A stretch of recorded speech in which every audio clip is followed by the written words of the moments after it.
What a week it was. It doesn't really get any better than that, man. Week 1, and it was insane. It was just electric from top to bottom. Well, almost from top to bottom. That noon game was a dud. Pretty brutal. But at the end of the day, you really just have to appreciate the fact that college football is back. College football is here. It's not going anywhere until January. Mid-January. So buckle up and enjoy the ride for the next 5 or 6 months, because it's going to be a very interesting college football season. And the NFL season starts this weekend, which is just fantastic. That means you've got football for sure guaranteed every Monday, Thursday, Saturday, and Sunday for the next 18 weeks guaranteed. And that's not including some of these Friday night games that the NFL throws in there, some of these Saturday games. And then you got to think about the playoffs, the NFL playoffs after that too. You're really getting into February here. Yeah, dude. I mean, it's a good time to be alive. This is the best time of the year to be alive. It's starting to get a little cool outside here in Georgia, especially in the early mornings and the late afternoon. I walked outside 5 this morning to go to the gym, and I had on sweats and a hoodie, and it was a cool 60, and I felt good. Man, it's yes, it's here. It's here and it's back and it's time. And it was just, I don't know, it was just a great weekend. We had so many good matchups, marquee matchups, and even some smaller matchups like the Colorado-Georgia Tech game. That ended up being one of the best games of the weekend. Yeah, dude, it was a great game. Even starting out Thursday night, that Nebraska-Cincinnati game was a good game. It was pretty good, yeah. I was a little disappointed in Nebraska. I thought for them to have the kind of season that some people are expecting. I mean, you got guys out here like Josh Pate who really know ball, right? This is a ball knower. Talking about a 10-win season for Nebraska. I know they've got kind of a lighter schedule for being in the Big Ten, but after what I saw them put on the field against Cincinnati in week 1, I don't really know how far a team like that is going. We got to give some teams some time. We saw a few teams who jumped right out of the gate firing week 1, didn't really need much of a tune-up. And then you saw some other teams who are obviously not necessarily growing pains, but it might take them 2-3 weeks to really get into a rhythm here. In week 1, and I saw this comment the other day on something, in week 1, a dub is a dub.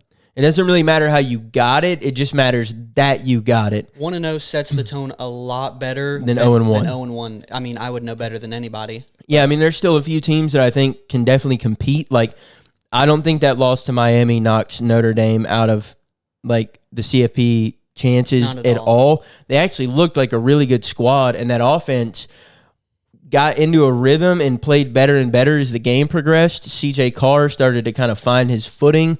He looked really good towards the end of that game, showed a lot of poise. I mean, for a minute, it looked like Miami was going to run away with that game. And then CJ Carr brings him all the way back to tie the game.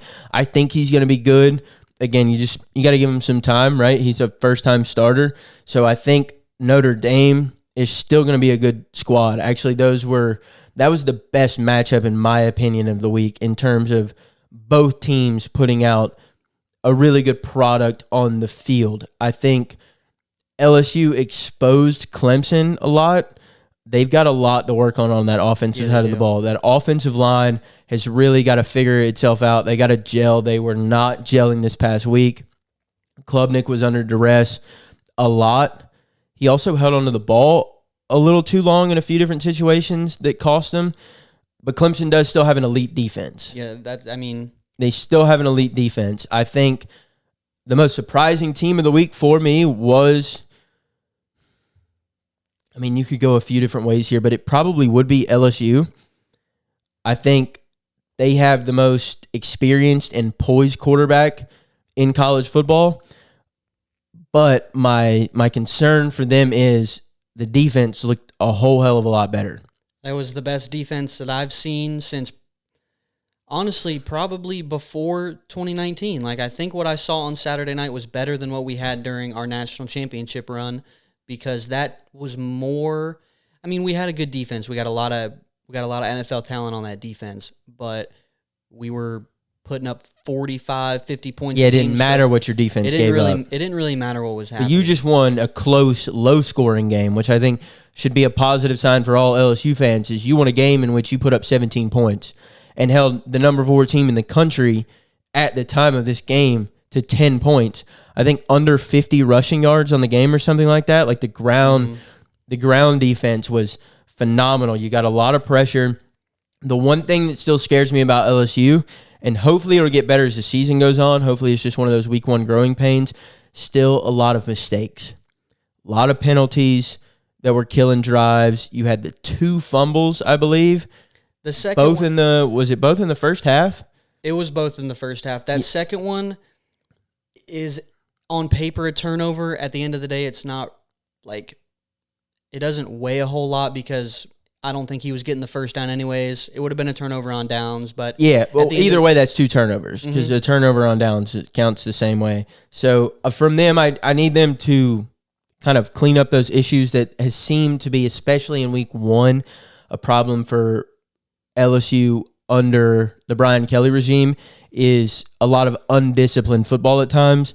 It worked for week 1. You were able to overcome it with talent and just being a little bit more ahead than Clemson was in terms of like that team being together. But in week 8, week 9, 2 turnovers against a top 10 opponent when everybody's polished up is going to cost you a game. You're not going to be able to win close games with 2 turnovers late in the season. So I need to see them shore that up. But LSU looked good. Miami looked really good. Miami looked good. Carson Beck looked real comfortable. And he had receivers making plays. I mean, shout out Miami's wide receiver room, bro. Malachi Toney is a name that you're going to hear a lot of this season coming out of college football. The dude is an absolute monster. Shout out to former LSU guy CJ Daniels. That was a hell of a catch, bro. It's oh my goodness. It's going to be catch of the year for at least half the season. And I think that's going to be the difference for Miami and the version of Carson Beck that Miami is going to get. Like, that was a poor decision. If you look at it, he's throwing off his back foot, got a guy in his face. It's technically double coverage. The DB's in front. You got the safety playing over the top. If CJ Daniels doesn't make an Odell Beckham-esque catch, that's a pick. It's an interception. That's a pick.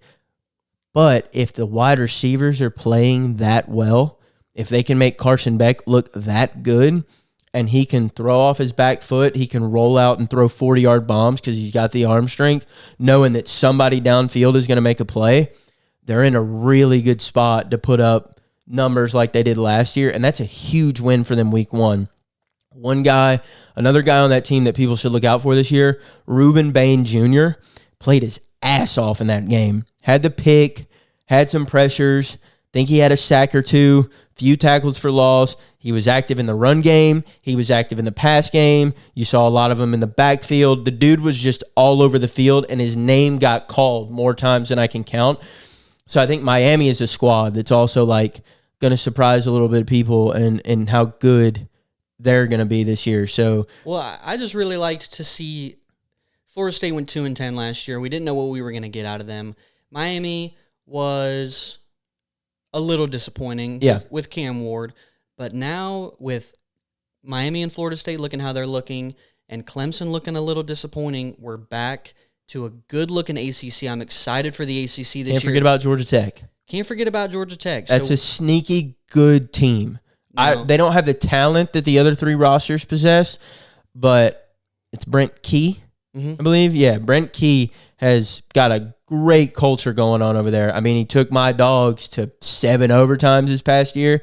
He's got the culture that he wants in there. The team believes that they can beat anybody, which is really, when your team believes that on any given Saturday, truly believes that they can beat the number 1 team in the country, that goes a long way in big, like, high-pressure games. And a lot of teams, even good defensive teams, unlike Colorado, are going to struggle with that run game. The read options, the quarterback sneaks, the quarterback design runs, just Haynes King's durability and his ability to find the hole and get tough yards is going to make them kind of a sneaky team in the ACC. We have at least a good 3-headed monster in the ACC. Maybe a 4th if Georgia Tech can kind of play up to standards. I don't know what their schedule looks like right now. I don't know who they're matched up with. They normally play Clemson every year. But we have a competitive ACC again this year when a lot of people thought it was just going to be Clemson dog walking everybody to the ACC title and then the playoff. Yeah, I think the most I think the most wide open and probably what'll end up being the most disappointing conference. A lot of people probably could have pointed their finger at the ACC to start the year. After week 1, I'm going to say it's probably going to end up being the Big 12. I mean, other than Arizona State. But even they gave up 19 to, I wish I could remember. Northern Arizona. Yeah, 19. Like, we got a really good performance out of Utah this weekend.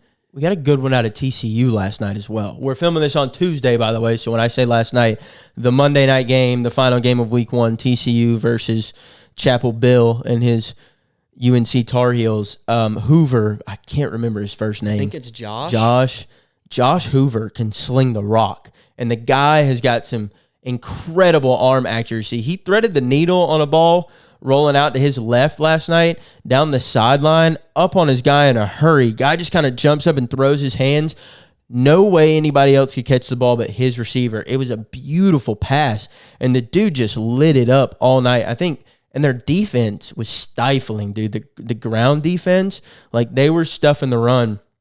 I think they're a contender. We did get a good performance out of Utah, who played. I personally don't think I would call TCU a contender quite yet. I mean, in the Big 12, like I said, like they could be decent. I don't know if they're going to be like Big 12 championship type, because you still have to get through Arizona State, Utah, and Iowa State. They're 2-0. Yeah, I just think it's the most wide open conference in college football. I think they could potentially surprise us, but as of right now, I mean, I think they'll be. I like Utah with Devin Dampier. He looked really good. They looked really good, spoiling Nico's debut. Nico did not look good. Nico looked terrible. Speaking of a guy who looked really good, friend of the show, Joey Aguilar in his Tennessee debut balled out. Doesn't really get much better than that. That 60-yard bomb, 70-yard bomb, whatever it was, that he tossed to, and I wish I could remember the guy's name right now, but that ball was beautiful. And that's a ball that Nico last year misses 8 out of 10 times, overthrowing the guy by 15 yards. When you have a guy who can complete the deep ball, that's what Hendon Hooker did so well at Tennessee a few years ago. They're always going to have some guys who can run some routes, get vertical, and make some big plays.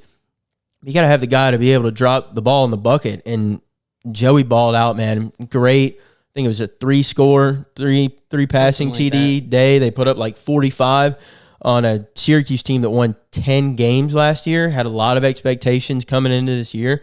So Tennessee, in my opinion, will go as far as Joey Aguilar goes. Obviously, we know he can put up the numbers. He had a lot of big-time stats at App State, but he throws a lot of picks, and he has no idea what's in store for him in the SEC. We'll see. I think they go as far as their defense takes him. I think he'll keep them in games. I saw a lot of good decision-making in the Syracuse game. Obviously, playing in, Athens or in Tuscaloosa is a much different animal than playing Syracuse in the Bends with a lot of your own fans filling up the stadium. But he's a 4th or 5th year guy. Like, he has the experience. He's got a much more talented offense right now than he ever had at App State.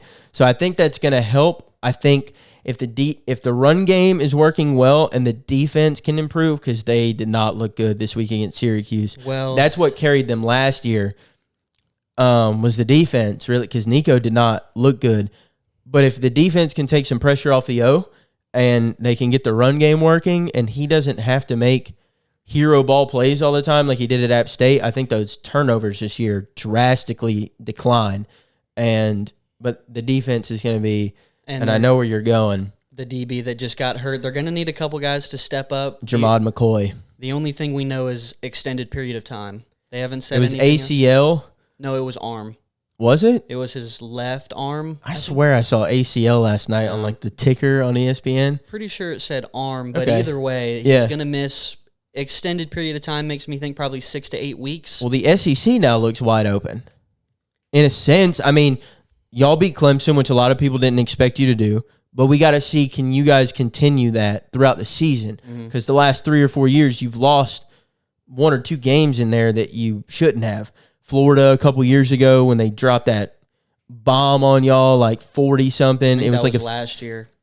The year before, I think. Like 54-48 or something like that. We lost to A&M last year. Lost to A&M. Like you've been losing those. So if y'all can put together a consistent body of work, probably be my favorites right now for the SEC. But I got to see BK put a consistent quality squad on the field week after week, and y'all handle business where you need to handle business.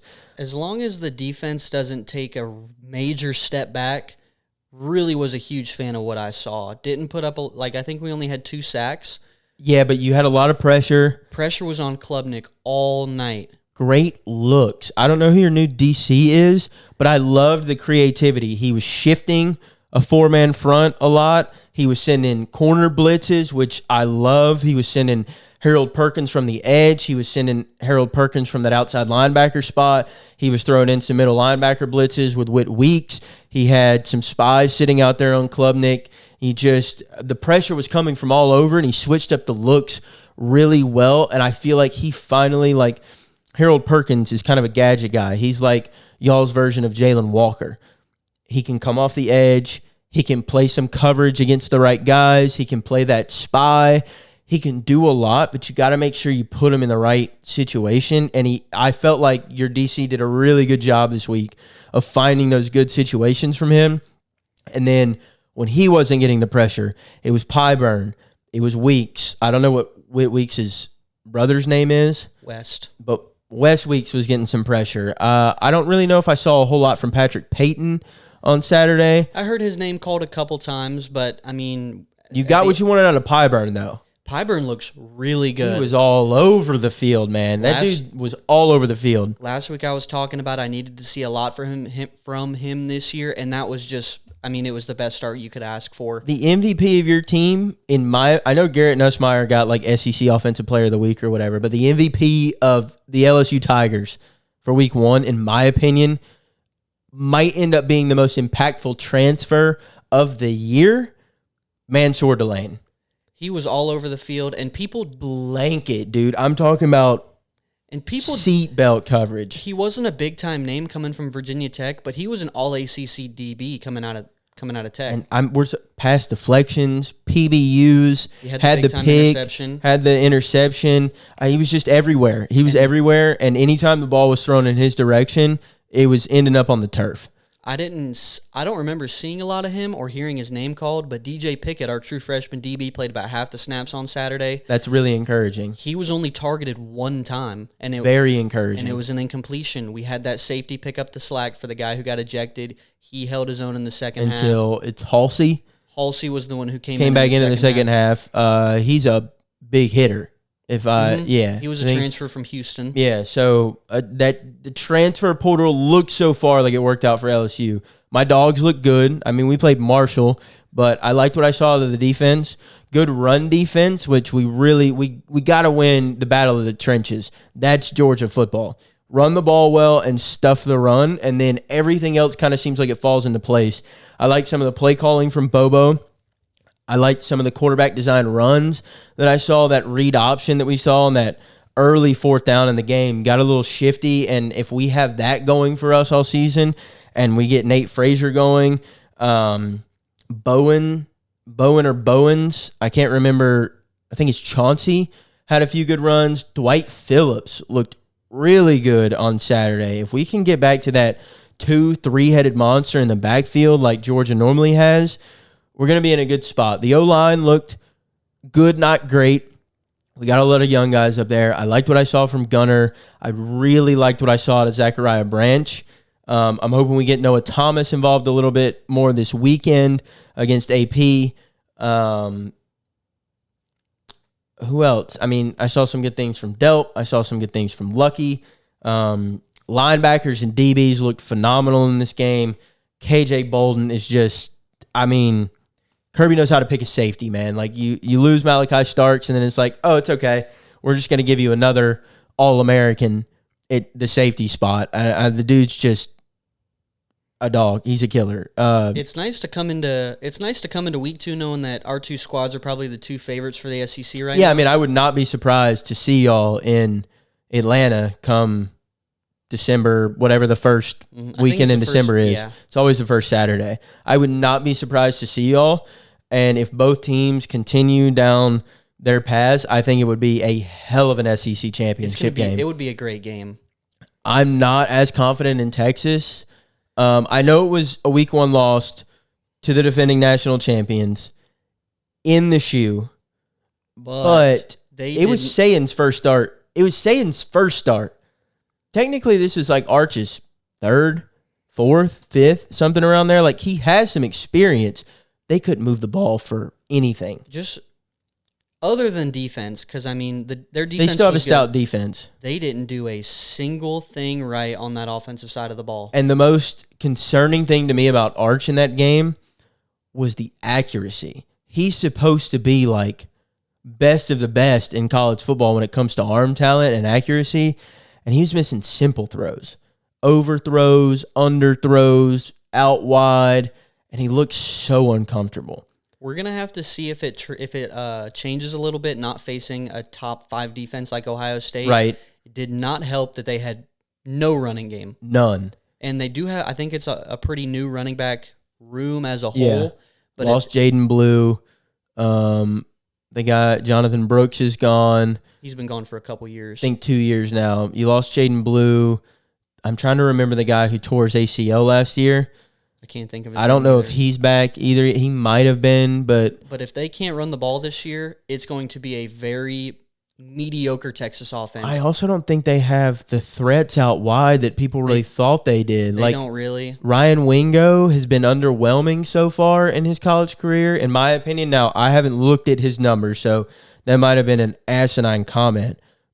But from what I've seen in the games that I've watched of Texas, I haven't heard his name called a whole lot. And he was right there, like, when they were coming out of high school. It was like Jeremiah Smith, Cam Coleman, Ryan Wingo, right? Like, those were the 3, and he has not performed up to that level yet. So, speaking of Ryan W's, we'll get into it in a little bit when we get to the game, but I got some stuff I want to talk about with another guy. Talking about Ryan Williams? Yeah. We can hop over to that game real quick because my 2 contenders right now in the SEC, like, the 2 teams that stuck out to me from week 1 would be Georgia and LSU. I was just glad that they exceeded my expectations. I didn't really know what to expect coming into the game. I knew we had a chance, but I didn't know what the defense was going to look like. I didn't know what part of the offense was going to look like. I didn't know if the O-line was going to hold up because we have 4 new offensive linemen. Yeah. They looked pretty good against Clemson's unstoppable D-line. Nuss had some. Yeah, I didn't see as much as I thought I would out of TJ Parker, Peter Woods, Sammy Brown. I think Sammy Brown had a sack, and the guy that transferred from Purdue had a sack as well. That's not Bo Atkinson. No, it's like Heidel or something like that. I know who you're talking about. Yeah, I just can't remember his name. But one of the big things with Nuss that I saw too that I didn't see last year was the pocket presence and the vision and taking care of the football. Last year, he's running outside that pocket. He's making some crazy throws. Hero ball just to avoid a sack or just. But I think the difference in that game was the fact that he didn't have to play hero ball.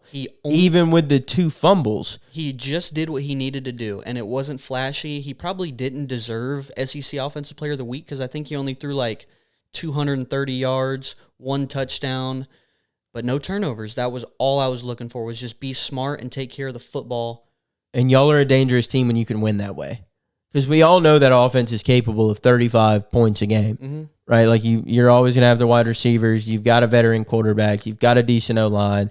You've got a decent running game. But if we only have to score 20 points to win a game, you're much more lethal. Because he can play a lot more within the confines of his own game and not be trying to play that hero ball.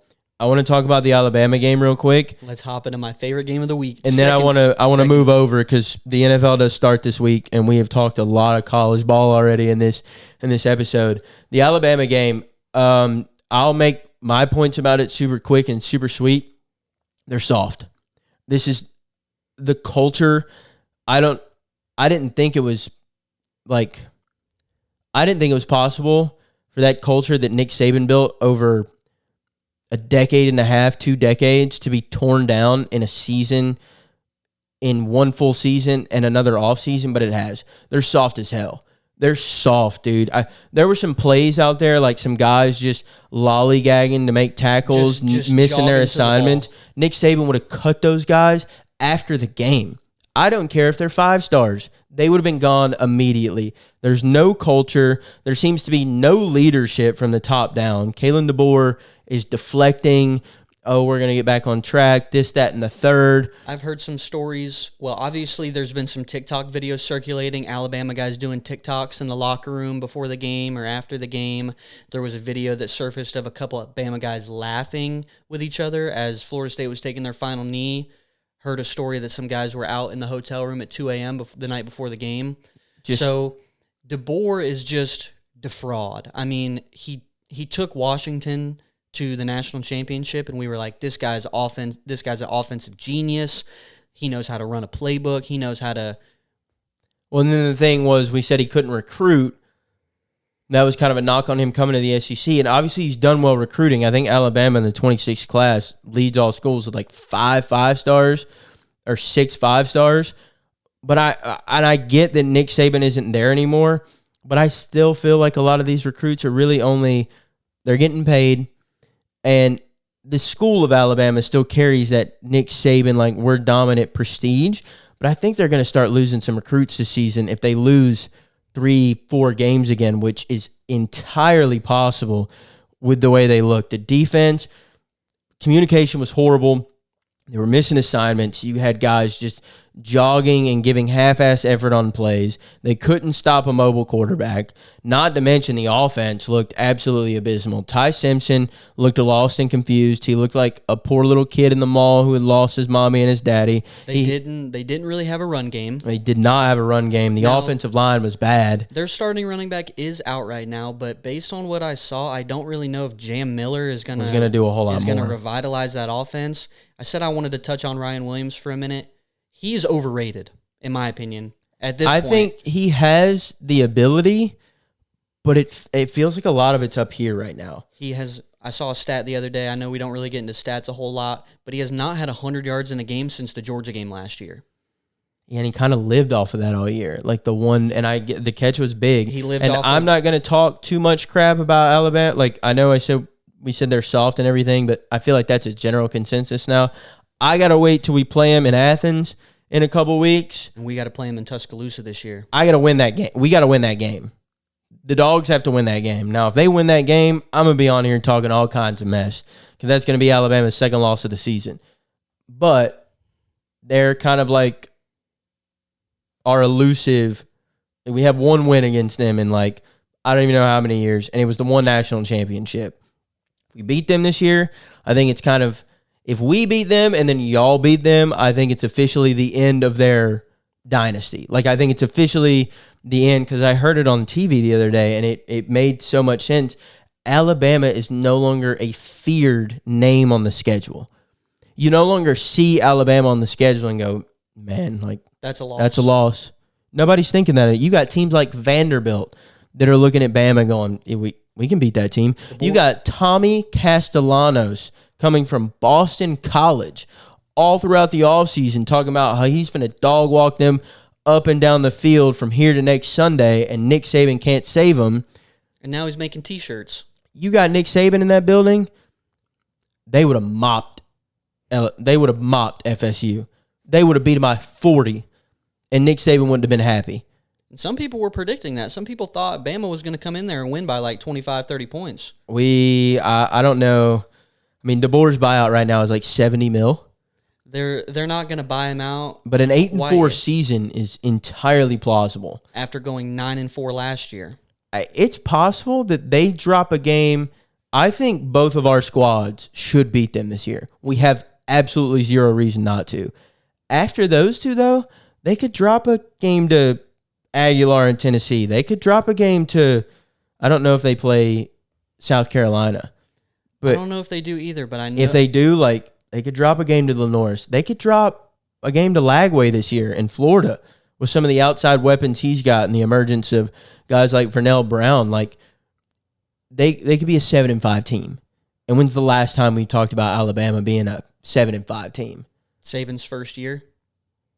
Maybe a second. But speaking So that's a bad look for Alabama. But I want to get into some good looks because we have a few good ones, and I really want to get into those this week. I have 2 good looks this week.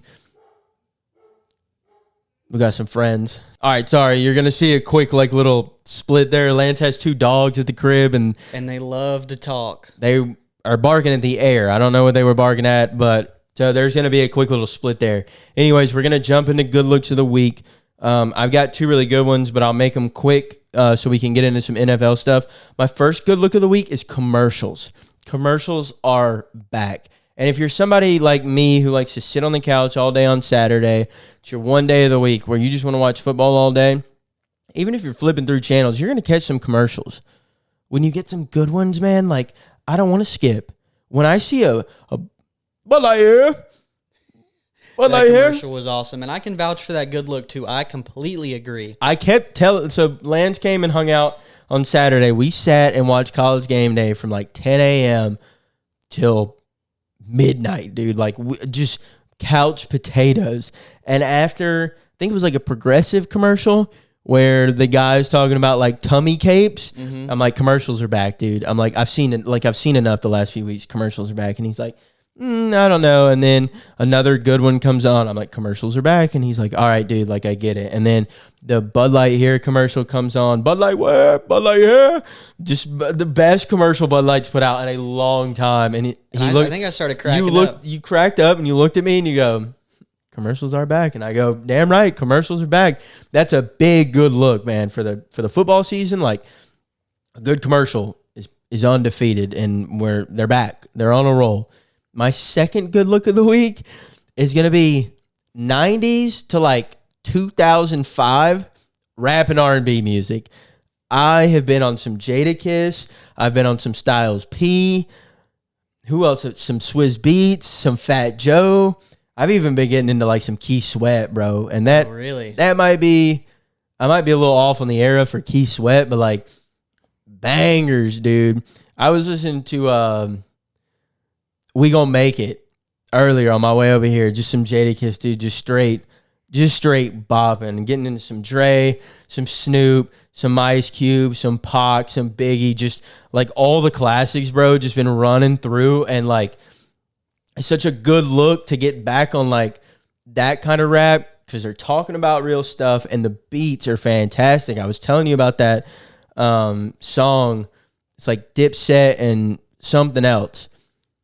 It has that like separation, like that real separation between chorus and verse, and it separates it with like beat drops and things, which is something you don't get a lot. I don't know a lot about like music in that sense, so like I can't really explain it great.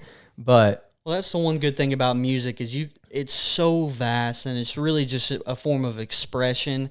You're always finding new music, and you find that one little category or era, and you're like, oh, this has changed my life. Because I already like listen to 90s rap, like the Snoops and the Dre's and the Ice Cubes, but getting more into like some of that New York scene, like Jadakiss, like Fat Joe, like Ja Rule. Like I've been doing all that recently, and especially like when they link up, all 3 of them on a song, bro, just fire. And all the time too, I hear a song and I'm like, man, I wish I could hear more music like exactly like that, like just the tune and the flow. So anytime you get an opportunity to do that, it's going on good look. Yeah, so my good look this week, I got a 2 is the 2-parter. It's going to go to a good freaking commercial, and it's going to go to that 90s, like early 2000s rap and R&B, because it's just been hitting the soul. It's been hitting the spot recently, so those are my good looks. My good look, very random, but I hope a lot of you can relate to this as well, maybe some more of the male demographic that listens to us. My good look is the Philips one-blade trimmer, man. Okay, I like that, dude. You told me, you were like, do you want me to tell you earlier? And I go, no, I want to be surprised. I love that because a good trimmer makes all the difference. For the longest time, I either use just like a basic trimmer and use that, or I'll just go razor and shaving cream. But I hate like shaving with a razor and shaving cream. I can't, my skin doesn't react well to it. I can't stand it. And so I saw an ad about the Philips One Blade one day, and I was like, you know what? I've heard some pretty good reviews about this, so I'm going to go try it out. It's like $30-$40, And the first time I used it, I don't know if it was just like needed to get a use in, nicked myself a couple times on the neck. But since then, it's changed the game, man. Dude, I love that. I love that because that's what this segment is about. It takes about 5 minutes, just 5 minutes to trim my entire face and my neck. I haven't gotten any nicks. We're going to knock on some wood right here, but no nicks in like the last 4 or 5 uses. And it's just about as close to clean shaven as you're going to get for a trimmer at a bargain of like $45. That makes me so amped because when I came up with this segment and like it's the only one we got right now on this pod, I was super excited about it to bring some of those just like small little like wins or like, you know, we call it a good look, and I don't think we ever really explained a good look. A good look is just anything that's kind of looking out, anything that brings up the vibe, anything that makes life easier, really just anything that's beneficial, anything that brings you joy. And it was for like those small wins. So like commercials for me being back is a small win, but damn, dude, that hypes me up because with that trimmer, I am never going back to razor and shaving cream. I'm not going to do it. I won't. So big shout out to the Philips One Blade trimmer to be my good look this week. Hell yeah. Yes, I love that. I love that. And now, I don't know if some of you guys are bigger NFL fans than you are at college, but this is our first really official NFL preview. As we know, there's not a ton to go off of right now because there's no finals, there's no stats, there's no film. But big time game, big divisional game on tonight when you guys will be seeing this episode. Oh, yeah, because this drops Thursday morning. Man, we got Eagles-Cowboys. You guys get a Chirp Kings pod in the morning. You get your whole day to kind of chill and do whatever you need to do, and then you get Thursday Night Football. It really doesn't get better than that, man. It doesn't. I mean, that's what we call, like, a perfect day. Like, that's when the sun shines down from the heavens on you, and it hits you with that nice little just warmth, and you feel a little glow on one side of your face, and you're like, let me turn. And then it gets all of your face, and you're just like, damn, what a great day. Like, the sun's shining, and, like, I'm here. Well, that's what Thursday is going to be. Now, in terms of the game, my opinion before the game is pretty quick. The Eagles are going to dog walk them. It's going to be embarrassing for the Cowboys. They're taking them to the pound. It's going to be a little embarrassing for the Cowboys organization, in my opinion. They're going to euthanize the Cowboys. They're putting them down. Mm-hmm. I don't even think it's going to be close. I mean, I could see like a 3-2. I guess NFL teams but I could see like a 3-score game. My prediction just off the top of my head right now is probably like 27-14. I could see like a 35-17 type of game. It's Dak and CeeDee now. Go GP. And George you did Pickens. have GP and Jake Ferguson. I think GP is going to have a good year in Dallas. They still have no running game. No, it's Javonte Williams is their starting running back right now. Still have no running game, and you just had to rearrange your entire game plan on defense 1 week. 1 week before the game. Yep. So what, you're going to transition now to a run stopping defense first? All right, Jalen Hurts over the top, AJ Brown. Game over. There you go. 57-yard post to Devontae Smith. Even if you still try and stop the run, Saquon's going to go for 100. Yeah, it's not going to matter. I don't see a whole lot going there. I don't think today I want to like break down a whole bunch of predictions. We didn't really like prepare for that, and I don't want to like bore the people. I will say I'm super excited for my Atlanta Falcons. I'm a little nervous for week 1 because 1, we're playing the Bucs. Divisional games are always toss-ups. They're 50-50 matchups. 2, I'm really worried about Penix's blindside early in the season. We lost Caleb McGarry right after signing his extension, probably for the entire season, which that hurts. I mean, when you got a left-handed quarterback, the right tackle becomes the blindside, and that stings. And we've been really good about offensive line continuity, and so that one hurts. And then to have your backup, Storm Norton, go down for 6 to 8 weeks. I mean, we traded for Michael Jarrell from the Seahawks, but like, I think the biggest thing for the Falcons in this game, because I don't have an NFL team, so I can be pretty objective for everything, is going to be, let's get the ball out quick today. Let's get the ball out quick. Let's get some confidence, some I mean, obviously they already have chemistry because it's an NFL team and they've been working with each other for months, years. But let this be the Bijan show. Let's mix Algier in there a little bit, and let's not try and take the top off the defense. No, I think you're going to have to play kind of small ball in this first game and really rely on your checkdowns. I want to see some like running back wheel routes. I want to see Kyle Pitts line up in different spots. I want to see him line up on the line. I want to see him on the line like a true tight end a few times, because that's really when he's going to be at an advantage in terms of a mismatch on a linebacker, right? Like, he's only a unicorn in terms of like size and athletic ability when he's matched up on linebackers. You put him against a safety or a true DB, like at that point he only has height, and height doesn't really equate to anything in terms of a matchup advantage. So I need to see him in more true tight end looks.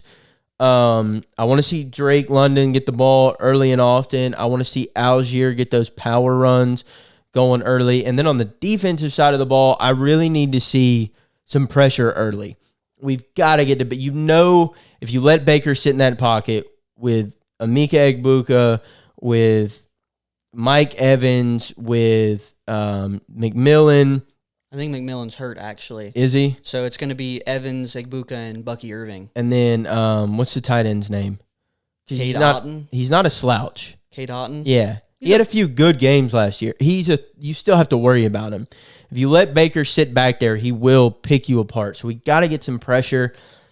James Pierce did a good job. Like, he had a high pressure rate in preseason, wasn't really getting home. He got home like once or twice and affected like the outcome of the pass. Hasn't kind of broken that sack seal yet, but I'm hoping he gets that done in week 1. And then I really need to see scheme from Ulbrich. I need to see a good scheme. I'm really interested to see what Xavier Watts looks like, because he got the nod as a starting safety next to Jesse Bates. I need to see what he looks like. I need Terrell Island to be in full effect starting the year after that massive bag he got. And I need to see Jalen Walker make some plays, because so far in the preseason, not looking great. And as a homer, as someone who's a Falcons fan and a Georgia guy, I want him to be a dog. You need to see him produce. But I got to be objective in this sense. And so far, it's looking a little worrisome going into the year in terms of health and availability. And also, can he get pressure against NFL offensive lines? So I'm going to be really interested in that. I don't really know of any more like huge matchups, like huge storyline matchups to start the season. I didn't really look, and that's on me. I'm really interested to see the Friday night game. I'm really interested to see what the Chiefs are going to look like. Chiefs? Chiefs-Chargers in Brazil. That's always a weird game. Rashee Rice suspended for 6 weeks. Pacheco coming off that broken leg. He did not play a lot last year, so you're relying on Worthy, Kelsey, and Pacheco right now. I'm interested to see if the Chargers are going to go down there and punch him in the mouth, and let's see how the Chiefs react. I think they could. That Brazil game the last 2 years has been a weird one. Mm-hmm. And a lot of issues with the field and stuff. So I'll be, this is the game that kind of I feel like sets the tone for the AFC West for the season. Are the Chiefs still the Chiefs, who everybody's going to be chasing, looking to catch up to all season? Or, like you said, can the Chargers go down there and punch them in the mouth and start off 1-0 in the division, and everybody in that division starts looking like, okay, they've came back down to earth. We're the Broncos. We got a good defense. We can move the ball like the Chargers can. We can go beat Kansas City. We can compete for this division. Even the Raiders, I think, still not there yet, but aren't going to be a slouch this year. They're going to be an interesting team to watch. In terms of some more NFL, I think Packers-Lions is a real interesting Week 1 game. We're going to see what we can get out of Micah. If he's gonna play, he might need an injection to play. Even if he does get out on the field, there's no way he knows that whole playbook already. He didn't play at all in training camp, so he's gonna be on a limited snap count. Yeah, for sure. But we're also gonna have a lot of questions on that line side of the ball. What does the offense and defense look like with both of your coordinators departing? Is the new OC still gonna be able to get tricky with it and find those kind of crazy plays that led to the Lions' success last year? Or are they going to have to play more for lack of a better word, like normal football, like play more like other teams do and like find that one thing they're good at and kind of work around that. Like I'll be interested to see, and they got so many weapons on that offense. It almost seems like there's too much sometimes. Too many mouths to feed. You've got Laporta, you've got Amon-Ra, you've got J-Mo, you've got Jameer, you've got David Montgomery. You lost Frank Ragnow, right? And they lost. He retired. And they lost another offensive lineman. They cut Dan Skipper, and then they re-signed him in the practice squad. But the offensive line is going to look a little different. Is Hutch going to be back for week 1? Yeah. Interested to see how he looks. Hopefully well. He's one of those guys, he's like Ronald Acuna in baseball. Like I hope he's like the sack leader this year in the NFL. When they're healthy, there's no more electric players on the field. Like, you don't even have to be a fan of their team to just be like, this dude is good for the game. Being a Michigan guy, coming from the University of Michigan to his hometown Detroit Lions, like, I want to see the dude play well. So I'm hoping he comes out and plays really well. And then I think there's just one more game we need to touch on real quick. Sunday night. Possible AFC Championship preview in week 1. We got the Ravens and Bills. We're going to see, what does that wide receiver room for the Bills look like? Did Keon take that next step into being a wide receiver 1? How often is Khalil Shakir going to be utilized? Is he still going to be Josh Allen's safety blanket? James Cook needs to come out and show that he deserved that money. He's still got a good offensive line, a lot of continuity on the line. Still got Dalton Kincaid, Dawson Knox. I would like to see Dalton Kincaid be utilized more in that offense again this year. Maybe Curtis Samuel still got a little bit left in the tank. We'll see. And then on the defensive side of the ball, how does that secondary look? But those are the 2 questions I got there. My biggest thing is I just need to see more from the Ravens offense. More in what sense? Because they were the dominant part of that. They were the dominant part of that team last year. I know that's kind of weird to say. You have a 2-time MVP in Lamar and Derrick Henry, but now Henry's 1 year older. Okay. And you still don't have really a wide receiver 1. I don't really consider Zay Flowers a wide receiver 1 in my opinion. I could agree with that. He hasn't shown that yet. Rashad Bateman, it's kind of the same thing. He hasn't really shown much in the league. And Mark Andrews is starting to decline. He's becoming real touchdown dependent. And I still have Isaiah Likely, though. He's hurt right now, though. Is he? He's hurt. I just think when I say I need to see more from the Ravens offense, if there's not more production, they won't win they're not going to win anything. I don't know. I think their defense is going to be a stellar unit again this year. They've got too many playmakers. You've got Kyle Van Noy. I know he's like 33, but he had a career year last year. He had 12 and a half sacks. Who's the guy that they signed to a big extension? Hamilton? No, the last season, before the year, the defensive end.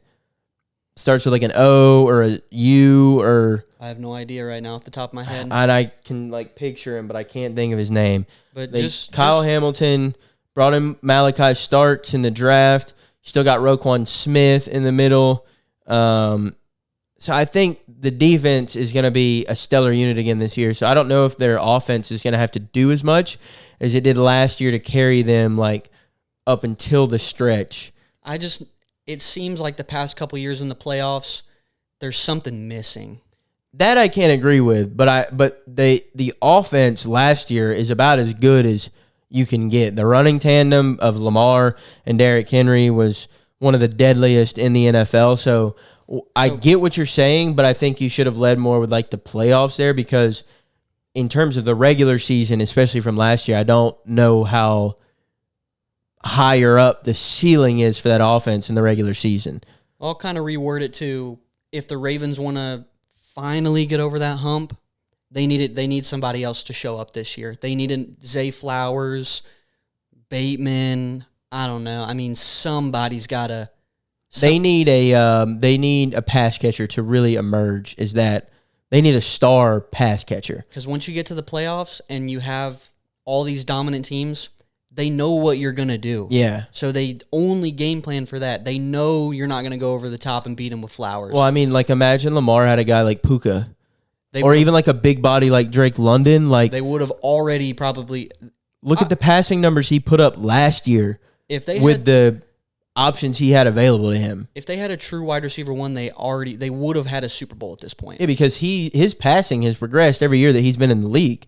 Last year was his best passing season, and he was arguably the best passing quarterback of the season last year, outside of Joe Burrow, who threw for an absurd 5,000 yards and 87 TDs. And that season was overshadowed because they went 7-10 because the defense sucked, and the defense is going to suck again this year. But Lamar had 35 TDs through the air and 3 picks last year? I think so. With the receiver room that he had.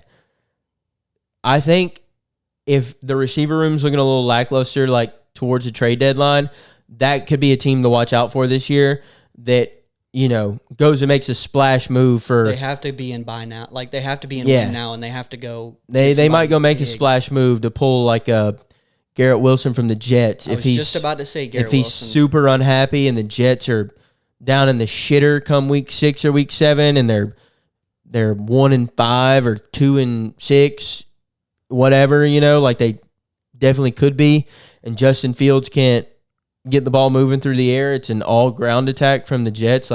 That could be a guy I see the Ravens going after later in the season. Maybe Stephon Diggs starts playing pretty well. I know he just got that new contract.